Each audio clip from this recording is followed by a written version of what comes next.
Salut à tous, bienvenue dans ce nouveau podcast handball que nous avons baptisé gracieusement la cravate. Je suis donc avec Jim. Jim, bienvenue dans ton podcast, puisque c'est ton idée à la base, comme ça je me dédouane directement.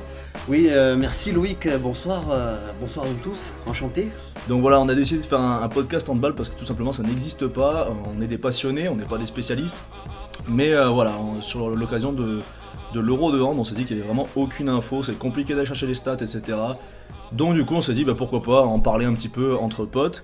Et pour le premier épisode, on s'est dit qu'on allait vous parler du Final Four.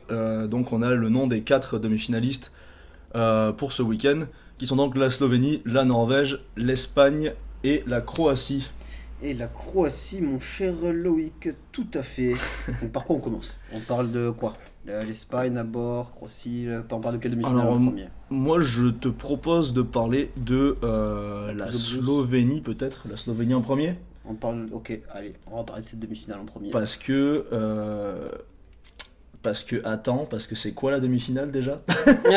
Espagne-Slovénie, tout à fait. Espagne-Slovénie, Loïc. Espagne-Slovénie, voilà, et donc Croatie-Norvège. Donc comme ça, Norvège-Croatie. voilà, je connais mon sujet, c'est parti. Donc voilà, la Slovénie tout simplement parce que je pense, tu me diras si tu penses la même chose, je pense que c'est l'équipe qui est un tout petit peu en dessous des 3 autres. Pour toi, quelles sont les forces parce que ça va pas être une partie de plaisir là. Ça va pas être une partie de plaisir. Bah alors moi du coup je pense que la Slovénie, voilà, on va être clair, ils ont pas... ça va être dur pour eux quoi. Ça va pas être évident. Il y a Bombac, hein. On va surtout parler de lui je pense là actuellement. C'est clair. Il nage un peu sur l'eau, il est un peu au four et au moulin dans cette compétition. Donc Bombac, j'en profite pour sortir une statistique parce qu'on en a très très peu. Bombac contre l'Islande, c'est un 9 sur 11 au shoot et 10 passes décisives, mine de rien. Voilà, donc voilà. Puis pour ceux qui ont regardé le match, attention les actions. Palmarsson, à mon avis, il a encore des courbatures, des espèces d'un contre un de porc qu'il a pris. Bombac, pour vous donner une idée, toi et tes potes, t'arrives en boîte, tu représentes l'Islande. Bombac, c'est la plus bonne meuf de la soirée. Elle te fait de l'œil toute la soirée. Et... chacun de tes potes et toi-même, vous y allez. Il n'y en a pas un qui la touche et elle finit avec le barman. Voilà. C'est un petit peu ça l'idée, quoi.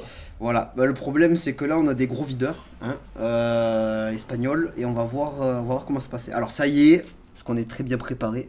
J'ai un peu la liste un peu du roster, comme ils disent, slovène. En vrai, la Slovénie, ils ont une bonne équipe. Hein. Franchement, il y a Blaž Jank, pour ceux qui ne connaissent pas, c'est arrière ailier droit qui joue à Kiel, et qui est vraiment, vraiment pas mal. Si je me trompe pas, il a fini champion du monde ou champion d'Europe U20, ou, enfin, dans les catégories de jeunes, vous irez vérifier. Mais en tout cas, il est très, très solide. Dolenech, je pense que j'ai pas besoin de préciser plus. Pour ceux qui aiment bien le handball, voilà, Montpellier, Barça... très très bon joueur. Dolenech qui est le deuxième buteur du championnat encore en lice, hein, puisque officiellement c'est pas lui le deuxième, mais on a Sander Sagosen qui est très très loin devant et Jure Dolenech qui est le seul joueur encore en lice à avoir marqué le plus de buts dans la compétition. Donc voilà, solide le Jure. Il y a un joueur que j'aime beaucoup, même s'il n'est pas vraiment connu, même de la plupart des handballeurs, c'est Sostaric, Mario, c'est un ailier droit qui est vraiment vraiment pas mal. Je crois qu'il joue à Szeged en ce moment. Il est un peu vagabondé dans pas mal de clubs de l'Europe de l'Est. Je ne vais pas tous vous les citer, mais il est jeune encore. Il est vraiment bon quoi. Je l'aime beaucoup. J'en profite pour revenir, là je regarde un peu les infos. Blaž Jank, dont tu as parlé tout à l'heure, est nominé dans les meilleurs ailiers droits de la compétition et Jure Dolenech dans les meilleurs arrière droits. Donc voilà, c'est pas n'importe qui non plus. Donc vous voyez qu'il y a déjà une équipe de spécialistes là au podcast, on sait de quoi on parle. Donc après il y a pour tous les frustrés là, on connaît pas mal, hein, il y a Mia Zarabec que j'aime beaucoup également. Pourquoi frustré ? Pour ceux qui ne... Alors j'espère que vous n'allez pas trop entendre les bruitages que je multiplie là depuis tout à l'heure. On va arrêter de marcher de partout. Parce qu'en fait, pour ceux qui ne savent pas, vu que c'est le premier podcast, on est basiquement dans une sorte de cave en fait. Hein. On est, exactement. Voilà. Donc petit moyen, mais beaucoup d'envie. Voilà, on retiendra ça. Beaucoup d'amour. Et donc voilà, Zarabec, demi-centre de poche, hein, parce que pour ceux qui ne savent pas, le handball est un sport quand même qui demande certaines qualités physiques, et notamment la taille et le poids. Et Zarabec, si je me trompe pas, c'est un petit 1m75. Voilà, on est quelque chose comme ça. On n'est pas loin, ouais. On n'est pas loin. Zarabec, c'est quoi? C'est 7 matchs joués, 22 buts sur 34 tirs cette compétition. C'est pas mal, ça va. Donc voilà. Et qui d'autre encore? Bon, Bombac, on l'a cité. Il y a alors Maskovec, Borut également, connu en France. Oui, ouais. Maskovsek, on dit. Ouais, c'est pareil. Et non, ouais, voilà, Maskovec. Qui, alors, il y en a qui sont. Alors, Loïc, je crois que toi, t'es pas trop fan. Non, pas tellement. Bah, en fait, il avait été à Montpellier, et moi, des images de Maskovsek que j'ai, c'est des bons vieux kung-fu arrière droit pour arrière gauche, Valentin Porte pour Maskovsek. Et sinon, ben voilà quoi, genre, c'est très grand, ça tire de loin, c'est un bon bras, mais le jour où tu verras un contre-un violent de Maskovsek, un bon petit décalage, une passe dans le dos, une passe au pivot aveugle, tout ça, bah tu m'appelleras. Donc je fais peut-être un peu le rageux en ce moment, mais c'est Bon. pas celui qui m'a le plus. Ouais, Ah, moi, je suis pas trop d'accord avec toi. Hein. très bien. Je suis pas trop d'accord avec toi. Après, il a pas. Voilà, c'est pas. Comme on disait en off, je pense que c'est sûr que c'est pas le joueur qui va faire pencher la balance du côté slovène. Mais c'est un peu un joker, quoi. C'est-à-dire que Oui, il est pas dégueu. Il est pas tu dégueu. sais qu'il peut te sortir un gros match, comme il peut traverser le match comme un anonyme, quoi. Voilà. Donc, bon, Bien c'est sûr, pas- on en reparlera après la demi-finale où il aura planté 10 buts. Voilà, Et exactement. comme ça, vous pourrez venir me hate. Voilà. Et après, alors là, tu vois, bon, alors, autant vous dire, on a beaucoup suivi tous les facts de l'Euro. C'est clair. Et je m'aperçois que Vitko Kaftinic, Et là, voilà, il est là. Mais ouais, il est là. Il a été là. Il a fait un match. Voilà, un match, tout comme Marguch Gasper. Exact. Voilà. Qui sait plus que c'était du coup, puisqu'il a fait qu'un match aussi. Alors, blessure, pas blessure, vous nous le direz, puisque vous êtes aussi spécialiste que nous. Peut-être qu'ils j'imagine. sont sur le banc, tu sais. Oui, Voilà, ils sont possible. voilà. Donc bon, ben voilà, la Slovénie, en Slovénie, gros, on a fait un petit tour. Mm. Où tu vas ajouter, on va résumer un peu le tout, quoi. En gros, la Slovénie, c'est une équipe qui a quand même de très bons joueurs, des joueurs qui sont quand même habitués à la Ligue des Champions, qui sont habitués à jouer à un certain niveau. Mais contre l'Espagne, on va y venir après. Est-ce que ça va être suffisant? On ne sait pas. Et on va dire le petit côté bonus, petit côté inconnu du côté de la Slovénie, c'est qu'il ne faut pas oublier, ils ont quand même fait des bonnes performances en jeunes, en championnat d'Europe et championnat du monde jeune. Donc à voir si ces mêmes jeunes joueurs qui ont bien performé il y a quelques années de cela, ils étaient rivaux d'ailleurs avec la génération de Richarlison, Dickamel, etc.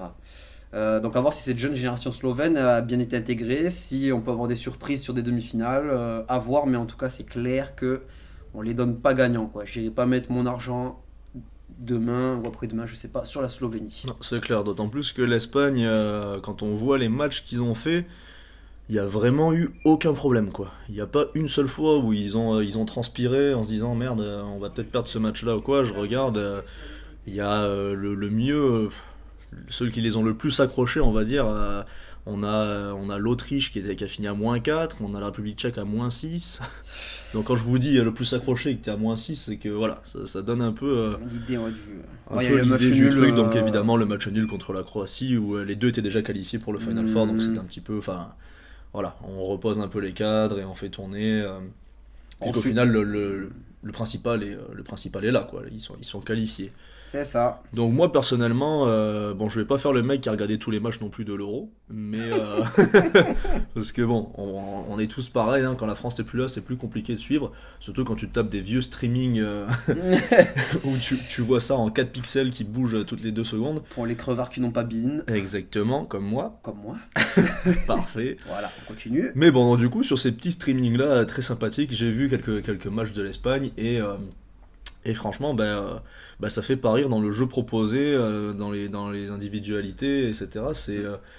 La différence avec la France, c'est qu'ils ont des individualités, mais qu'ils jouent bien ensemble et c'est vraiment très très propre en fait, hein. Il y a peu de déchets. Ben ouais, alors du coup on en profite pour la transition. Là on va, bon, pour vous donner un exemple en fait tout simplement de pourquoi on dit, voilà, on est conscient qu'on enfonce des portes ouvertes. Mais bon, il faut quand même parler à ceux qui ne connaissent pas trop le handball, hein, parce que bon, si vous êtes handballeur, vous savez vous-même que, alors on va vous donner un exemple, hein, pour préparer un peu nos podcasts, on a essayé de trouver des stats en tout genre, et il est impossible de trouver les stats des meilleures défenses, voilà, des meilleures défenses de cet euro. Donc on trouve le joueur qui a sauté le plus haut, le joueur qui tire le plus fort, le meilleur gardien, mais on ne trouve pas les meilleurs stats de défense. Donc voilà. Mais pour vous dire, voilà, tout simplement la Slovénie, voilà, c'est une très bonne équipe, mais voilà, je parlais de la jeune génération slovène qui a été pas mal. Il y avait des joueurs quand même, si on va pas creuser, on les connaît pas, on les a pas cités, parce que même si on les cite, au final, même des handballeurs ne connaîtront pas forcément. L'Espagne, là j'ai la liste des joueurs sous les yeux. Alors Gonzalo Pérez, donc tout le monde connaît, si tu aimes le handball, tu connais, gardien du Barça, ex-Nantais. Maqueda, pareil. Gonzalo Pérez qui est nominé pour être dans les meilleurs gardiens de la compétition. Voilà. Jorge Maqueda aussi. Hein. Jorge Maqueda, pour les intimes, c'est Jorge La Finesse. Voilà, Jorge. D'ailleurs, un de ceux qui nous a inspiré le titre enfin, le nom de ce podcast. Hein, exactement, la cravate. On avait Rogic qui vient en tête, bien évidemment. Et après, Jorge, il est pas très loin. Quoi, Jorge, il est quand même pas mal. Parce que sur les poussettes, une fois que c'est passé, sur les bonnes grosses cravates des familles, il est souvent présent. Il est présent. Entre Rios, les frères Douchebaev. Alors, pour ceux qui connaissent pas le petit dernier, Alex, c'est un Douchebaev. Donc, basiquement. Alex, on le connaît, je pense. C'est plutôt l'autre. C'est Raoul. Ah, Alex, excusez-moi, non, c'est Raoul. Tu as dit Raoul, toi. Ah merde, putain. C'est pas du tout Raoul. Non, c'est Danny qui s'appelait. Eh ben ouais, mais s'il l'avait mis en ordre alphabétique, je me serais pas trompé. Voilà tout simplement. Bon, donc il y a trois Douchebaev. Joue la mauvaise foi. Il y a trois Douchebaev quand même, donc c'est l'autre, peut-être Raoul. On va l'appeler Raoul dernier, quoi qu'il arrive. Bon, l'appellera Raoul. Bon voilà, il y a les frères Douchebaev, Sarmiento, pareil, ex-Barça, Saint-Raph, etc. Corrales, PSG, Akina Galdé, tout le monde le connaît. Solé Ferran de Toulouse qui a signé au PSG. Ça représente Pastaga. Ouais, exactement. Dans mon équipe. L'enfoiré. Qui t'a fumé. C'est ça. Bon, on va pas lâcher pas d'insultes. Ok. Goni Yozu, l'arrière gauche de Aix, qui a tendance à des fois porter Aix, des fois il est un peu moins bon, c'est vrai. Moi je l'aime quand même pas mal.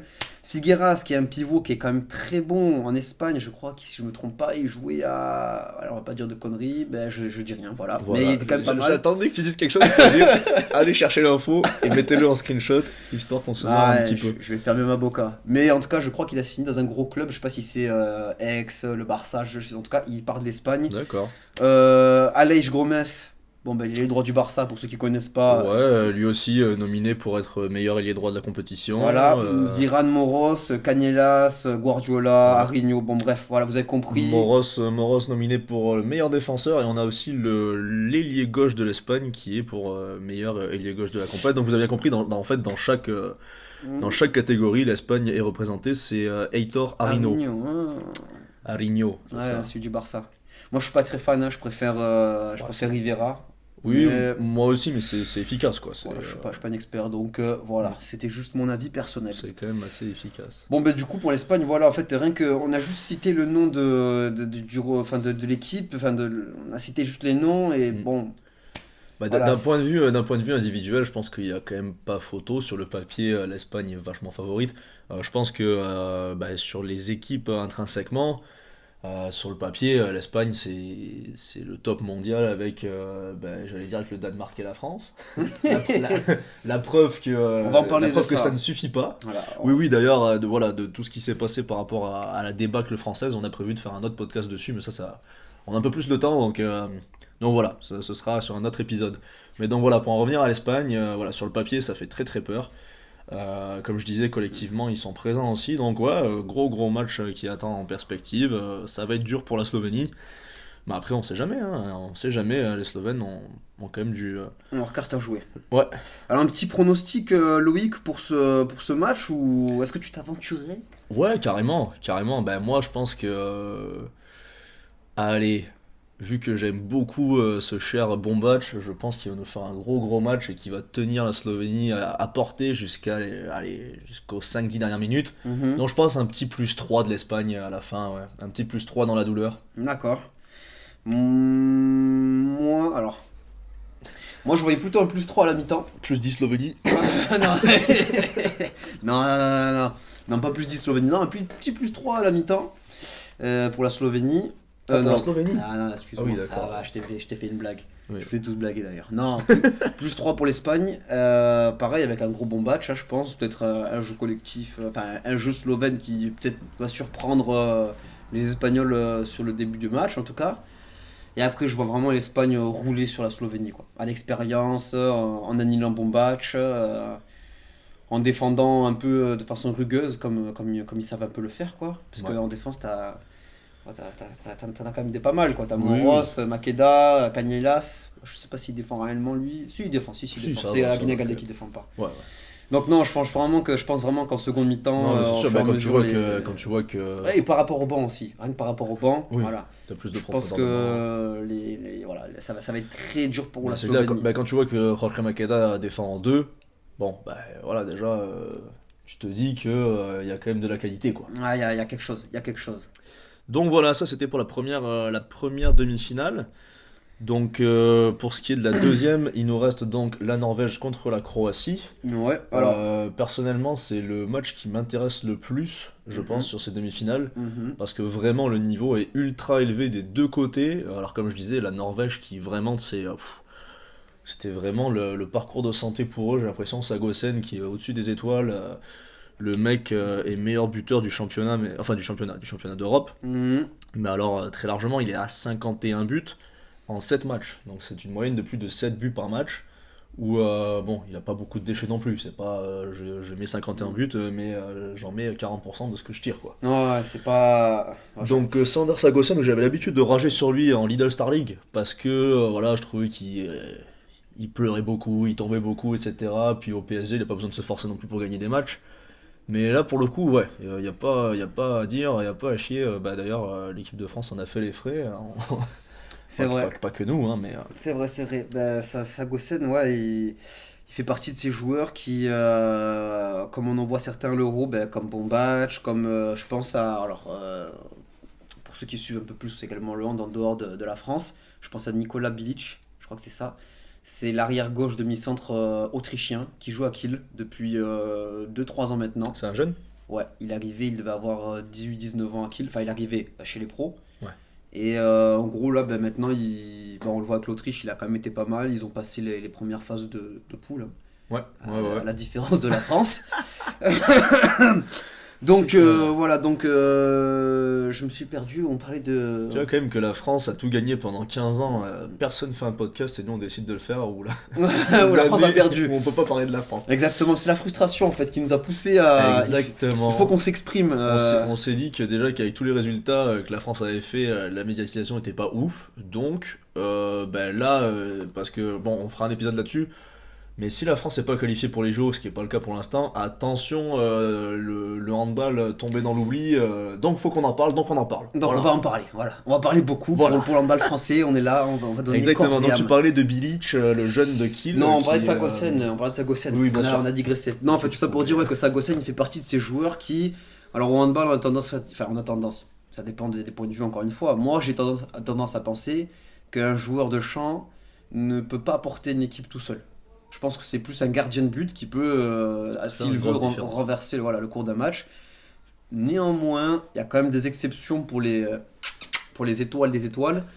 Et Sagosen, il en fait partie, du coup, comme Bilic, comme Bombatch, comme Oui, à l'époque de Karabatic. dis-le. Ouais, Karabatic, ouais. Bah, à l'époque, il y avait Narcisse, il y avait tout le monde en fait à Oui, côté de oui, lui. mais Tu vois, après, donc, après, si tu regardes là sur les défaites des Français, Karabatic il est pas dégueu. Hein. non, je n'ai pas dit qu'il est dégueu. euh, Ce que je veux dire, c'est qu'à l'époque, Mais à l'époque, il était vraiment. Ouais, c'est peut-être encore plus facile de briller quand t'as tous les génies du monde à côté de toi c'est pas faux. que Sagosen en Norvège, même si les Norvégiens sont très bons. Ah oui. Voilà, peut-être que Sagosen, il est peut-être vraiment encore au-dessus de son équipe. Peut-être Ah, que c'est vraiment clair, c'est apporte. clair. Il fait partie de ces joueurs qui ont la capacité vraiment de modifier le cours d'un match. Oui, bah, d'ailleurs, comme Hansen quand il est arrivé au Danemark. Ouais, exact. Hansen, il est arrivé quoi, à 21 ans, je pense. Ou contre la France, il met 10 buts en finale, ou je ne sais quoi, où on va en prolongation, etc. etc. Ah, ouais. Il Ouais, était le match vachement où jeune à avec, l'époque. Hein. avec Karabatic, c'était n'importe quoi leur stats. C'est Karabatic, Hansen il était à 11 sur 21 et Karabatic, je crois il C'est était possible, à 10 sur 15 ou 16, je Un, crois. un truc du genre, je pense. Les deux, ils avaient tiré 30 fois, je crois, Mais, 30 ou 40 fois à deux. Ouais, mais tu vois, à ce moment-là, le Danemark est pas du tout sur le devant de la scène, et ce jeune-là, Hansen, explose, et maintenant on connaît la suite, etc. Le Danemark, champion olympique, champion du monde en titre. Donc, ouais, Sagosen, ben, là, ça fait quelques années que la Norvège est sur le devant de la scène, ben, c'est pas anodin, je pense, par rapport à ce joueur-là. Ouais. Mais bon, il est pas tout seul, donc on va. Allez, on va parler un peu de cette équipe de la Norvège que je n'ai pas sous les yeux, évidemment. Donc on va trouver ça très rapidement. Hop là. Et bon, donc est-ce que du coup tu as déjà un petit favori cette demi-finale ou pas vraiment? Franchement, c'est vraiment chaud. On verra au moment du pronostic, mais c'est vraiment chaud. Je regarde un peu les résultats de la Norvège sur l'ensemble de la compétition. Mhm. Bon, voilà. Autant dire qu'ils n'ont pas été trop inquiétés non plus. Mhm. Même la Hongrie qui a fait un super championnat où ils ont tenu le Danemark, Ouais. ils ont fait des grosses victoires, etc. Ils sont Bah, fait ils ont trier. pris -7 contre la Norvège quand même. Après c'est géré, hein, franchement, ils ont pas mis d'étoiles. Hein. Ils sont Mhm. +3 Suède, +3 Islande, +3 Slovénie. Ouais. Mais voilà, c'est toujours bien géré à la fin. C'est quand même assez impressionnant. Je Bah, parle pas de la première phase de groupe mhm. où ça a très bien été aussi. Malgré un gros accrochage de la France. Ouais, malgré ça. Cocorico, hein, on est là les chauvins. Mais la Norvège, alors ça y est, on a le tout. Alors c'est pareil, enfin la Norvège, moi mon impression sur la Norvège, c'est que c'est une équipe, comment dire, vraiment un peu, on va dire, c'est pas stéréotypée, mais un peu à la nordique. C'est-à-dire, il y a quelques très bons joueurs, donc je pense à Sagosen, je pense à, comment il s'appelle, le O'Sullivan, là, Christian, Reinkind qui est pas mal, qui joue à Kiel.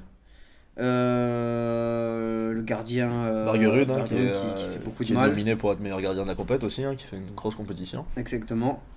Et après, moi, je vois plus, en fait, si tu veux, une équipe très solide, bien en place, tu vois, genre, qui joue toujours juste. Pas de fioriture, un jeu de passe nickel, huilé, un collectif qui tombe très bien, qui sait bien mettre en place sa Gossen, qui le protège bien, et discipliné, quoi. C'est vrai que c'est quand même assez vrai. Je parlais de la propreté de l'équipe d'Espagne. Bah, la Norvège, c'est un petit peu ça aussi, hein. Il n'y a pas beaucoup de pertes de balles. Ça combine bien. Ouais, ça joue bien ensemble, quoi, tout simplement. Tous les joueurs connaissent leur rôle. Il y a Yondal, je sais pas si tu l'as cité tout à l'heure. Qui ça? Yondal, C'est Magnus de son prénom, Magnus, si je ne me trompe pas. parce qu'ils ont. Donc il est où, lui, ailier qui déjà? était à 27 sur 38, C'est un ailier? je pense il me semble, hein, que c'est un ailier. Ouais, oui, exact. Donc 27 sur 38, nominé parmi les meilleurs ailiers gauche, Ah oui, c'est bon, je vois, j'avais pas le prénom. Oui, non, lui il est pas ouais, mal, effectivement. c'est Et avec son corps 15e, tout maigre. 15e meilleur buteur. Bon, voilà, c'est 15e, hein, c'est pas le deuxième non plus, mais on a Non, quand mais même il est très Sagosen dans la efficace. même Ouais, équipe. ouais, bah, ils ont Voilà. des ailiers de toute façon. Il n'y a pas de fioriture en fait chez eux. Ouais. Y a pas de, y a pas un Abalo qui va sortir de nulle part et mettre des buts Exactement. à la mort moelleux, Mais du coup, c'est etc. quand même assez agréable à regarder parce que justement, au lieu d'aller se casser les dents sur une défense, etc., bah, ça prend bien les intervalles, ça lâche bien, ça Oui. joue bien ensemble. Et comme tu disais, ils ont des ailiers qui sont quand même très propres Et assez efficace. ouais, sur la finition. Donc, ouais, équipe vachement complète qui mérite largement sa place puisqu'ils sont invaincus. Mais Et, moi je l'ai. ils ont même payé le luxe de mettre au repos Sagosen sur le dernier match. Donc là, Mm. il va arriver, à mon avis. On va pleine balle contre la Croatie. Voilà, il y aura pas de crampes, il y aura pas de courbatures, ça va chier, ouais. Eh ben, moi justement, alors du coup on en vient à la Croatie. Oui. Et je note quand même que tu t'es honteusement défilé pour un petit pronostic. Ah non, bah Alors, non, avec mais je le donnerai à la fin. Ah d'accord. Ben, moi je le donne directement, tu vois. Ah, ça y est. Voilà, moi ça, j'arrive. ça se mouille, c'est voilà, parti. Je me mouille. Et ben moi tu vois, je vois bien la Croatie. Alors pour plusieurs raisons.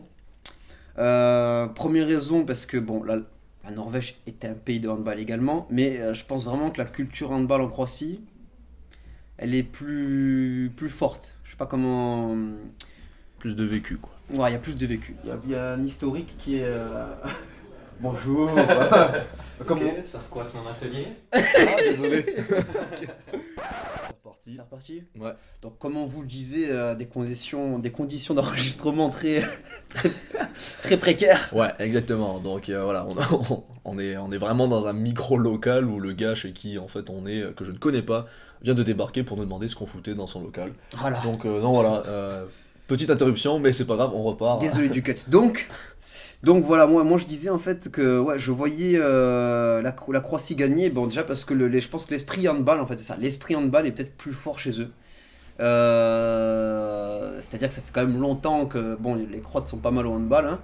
Je pense que tout le monde connaît Balic, quand on Oui. aime bien le handball. C'est clair. Bon, voilà, maintenant je défie quiconque de me citer le nom d'un Norvégien qui joue à l'époque de Balic. C'est clair, c'est Voilà, compliqué. donc rien que pour ça, déjà, enfin là, ça c'est l'esprit, voilà, esprit handball. Deuxièmement, la Croatie, toujours par rapport au fait qu'ils ont l'esprit handball, on sait que c'est des joueurs, même si je les aime beaucoup, qui s'ils doivent truquer un match, ils vont le truquer. Non mais attends. Ça y est, on est parti là. Il y a une époque, la Croatie contre la France, c'était tout le temps, pour pas qu'il y ait de contre-attaque sur les montées de balles françaises qui avaient une défense de porc, c'était là je tombe, j'ai mal.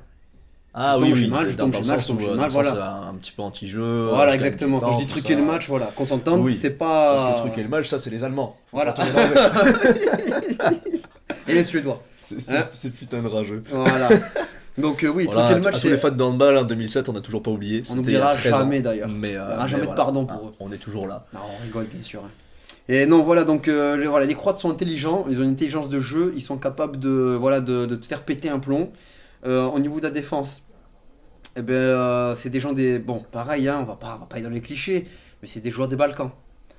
Voilà, ça ressemble un peu, pour ceux qui jouent en handball, aux défenses qu'on rencontre dans le sud de la France. C'est-à-dire œil pour œil, dent pour dent. Et puis Oui. même des fois, œil, Et, dent quand tout court. Quand tu vois les dents de Brozovic, t'as pas trop envie de jouer à ça, tu vois. Voilà.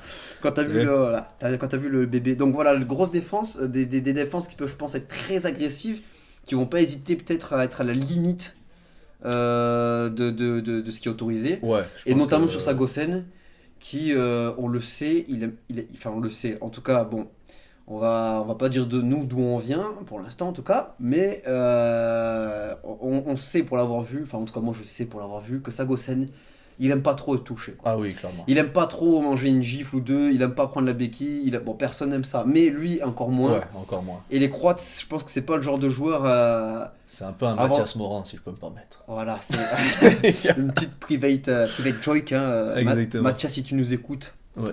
on pense à toi fort. Non, donc voilà, donc Sagosen, voilà, étant donné que c'est un joueur qui est très, très important comment dire, dans le jeu de la Norvège, et que les Croates, c'est des joueurs qui n'ont pas de scrupules à essayer de te faire sortir des matchs. Voilà, à voir un peu la gestion du cas Sagosen. Après, faut pas oublier non plus que la Norvège est chez elle, par contre. Ça, on en a pas parlé, mais ça peut faire la diff. Parce Ouais. que la Croatie chez eux, Ça peut- ça peut- c'est une galère monstre. Ouais, mais jouer à domicile, ça peut toujours être à double tranchant. C'est vrai. C'est si t'es, ça peut te porter. Croatie 2010 ou 2011, je sais plus. Quand il y a France-Croatie en finale en Croatie. Moi j'aurais dit ou, 2006. Eh ben non, c'est pas ça. Voilà, c'est 2010 ou 2011. Vous nous le dites, vous nous le dites en commentaire, vous êtes gentils. Mais voilà, comme tu dis, en fait, ça va les porter jusqu'au bout. Par contre, s'il reste 3-4 minutes et que t'es à -1, -2, ouais, comme tu dis, ça peut un peu se retourner contre toi. Donc, à voir le déroulement du match par rapport à ça. Ouais. À voir. Et du coup, pour la Croatie, en plus, pareil, il y a quand même. Et le dernier point qui fait que moi, je les vois devant. Je les vois gagner. Alors, je les vois gagner, je peux pas te dire que ça va être une victoire de +15. Par contre, une victoire de. Une guerre des tranchées sur 59 minutes pour passer devant à la 59e et 50 secondes, je le vois bien. Ok. Ça, c'est possible. Qui marque le dernier but? Duvniak. Ou Horvat sur penalty. Zéro hésitation. Non, pas Horvat, comment il s'appelle, Kupic. Ou Kupic sur penalty. Voilà. Voilà, du coup, voilà, on y vient à la Croatie. Mais, ouais, avant que tu nous parles un peu plus en détail des joueurs, j'ai les nominations pour les meilleurs joueurs du championnat. Donc la Croatie est là sur 5 postes sur 7 quand même. Donc voilà, Voilà. ils sont pas là. Il y a Marine Sego qu'on connaît bien, qui est le gardien de Montpellier. Qui a été vraiment, vraiment bon aussi. Ouais, on a David Mandic que je connais beaucoup moins par contre. Ailier gauche, Mandic, est-ce que t'as des infos toi sur Mandic? Je m'en dis si je me Il y a trompe. 18 buts sur 25, c'est quand même très Si je me propre. trompe pas, il joue à Zagreb. Et c'est un ailier, comment dire ça, j'ai oublié le nom de cet allemand, un ailier, si je me trompe pas, hein, c'est un ailier très solide physiquement. Là, il y a un cube. Peut-être Et que je me un trompe. cube. Ah bah non, 1m87, 87 kg, bah, c'est pas énorme, Oh, mais. ça va. Et il joue à Zagreb. Et il joue à Zagreb, je ne me bravo, suis il pas- est fort, mon dieu qu'il est fort. Les Beaucoup de. spécialistes hand le vous nez. parlent, messieurs, dames. Le nez. Et donc voilà, Mandic à gauche, ensuite dans un grosse surprise, Igor Karacic, demi-centre, voilà, nominé, hein, puisque Karacic, Alors, pour ceux qui connaissent un peu, attention le bonhomme, c'est un sacré joueur celui-là. ouais, très très bon. Je pense que. Alors attends, c'est qui qu'ils avaient fracassé? De toute façon, ils avaient fracassé Veszprém mais le Barça, je crois, en finale la saison dernière en Ligue des Champions. En gros, pour les adversaires du Vardar la saison dernière en Ligue des Champions, ils s'en souviendront. Karatic et Stade Skoubeu, ça a été magique. Ah oui, puis Karacic, c'est un des joueurs qui sait tout faire. Hein. Voilà. Selon moi, c'est hyper. Alors peut-être pas en défense. Non, en attaque du moins. D'accord, Voilà. voilà. En attaque, il sait tout faire. C'est-à-dire, ça prend les intervalles, ça te fait des gros 1 contre 1, des passes aveugles, ça tire de loin, Ça tire de c'est près, technique, ça passe au pivot, ça lit le jeu. Enfin, c'est en attaque pour tous ceux qui sont globalement comme Loïc en fait, hein, assez faible physiquement. C'est vraiment un joueur à regarder. Vraiment, on peut pas faire. Alors, c'est qui dit ça? C'est un professeur de STAPS qu'on va citer, hein. On va faire un peu les beaux, qui s'appelle Monsieur Martinet, hein, Ouais, ouais. et qui disait en gros que Guigou, en fait, à l'aile gauche, si vous prenez un livre de handball et vous prenez vraiment la perfection d'un ailier gauche, Guigou, c'est ça en fait. Il fait tout à la perfection. Il fait pas plus, pas moins. Mais Karatic, Karatic, voilà, Ouais. vous me pardonnerez. C'est un peu la même chose en fait, hein. C'est un mec il est juste trop fort en C'est fait. vrai. En attaque, il n'a C'est pas vrai, grand c'est chose, vrai. il est efficace un peu dans tous les domaines, voilà. En fait, c'est un peu un bon batch, mais qui tire de loin aussi, quoi. Parce que bon batch, on va pas se mentir, bon, ça tire par en dessous ou quoi, mais c'est souvent. Tu as un Je contre mets dans le un. vent mon défenseur et je Oh, prends Karatic, je sais pas, ouais. je prends un intervalle, alors même peut-être s'il a 7-8 mètres, Mm. c'est Karatic est peut-être moins dans le 1 contre 1, plus dans l'organisation de jeu, effectivement, C'est il tire vrai. un peu plus. Et d'ailleurs, je le trouve, au-dessus de Cindric. Voilà. Cindric que j'aime beaucoup Oui. également, mais qui est quand même du coup pas mal également. Oui, hein, c'est Hendrich qui il est qui t'aime, critiqué là. sur internet, un peu j'ai vu là, Ouais. parmi les internautes français. Il y en a qui ne l'aiment pas trop. Bon, écoutez, moi je trouve qu'il est quand même pas mal. Bah écoute, moi je l'aurais bien échangé avec Rémili par exemple.